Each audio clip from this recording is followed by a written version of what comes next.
આપ જોઈ રહ્યા છો મિસ્ટર ગુજરાત ન્યૂઝ, સત્યતાની સાથે સ્પષ્ટ વાત। મુન્દ્રા બસ સ્ટેન્ડ પર સુવિધાનો અભાવ।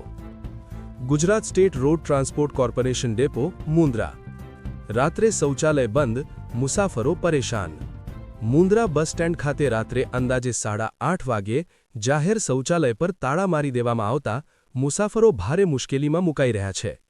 મોડી રાત્રે મુસાફરી કરીને આવતા મુસાફરો, ખાસ કરીને મહિલાઓ અને વૃદ્ધોને લેટ્રિન જેવી મૂળભૂત જરૂરિયાત માટે પણ હેરાનગતિ ભોગવવી પડે છે।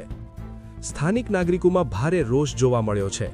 તંત્ર સામે 24 કલાક શૌચાલય સુવિધા શરૂ કરવાની માંગ ઉગ્ર બની રહી છે। શું બસ સ્ટેન્ડ પર બાથરૂમ માત્ર દેખાવ માટે છે? સરકાર નિયમ મુજબ 24 કલાક સુવિધા કેમ નથી? જનહિતનો મુદ્દો, તાત્કાલિક કાર્યવાહી જરૂરી।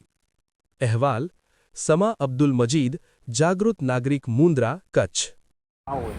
આ મુન્દ્રા બસ સ્ટેશન છે, ત્યાં રાત્રે કોઈ વ્યવસ્થા નથી લેટ્રિનની, કંઈ અહીંયા રાત્રે તાળું મારી દેશે।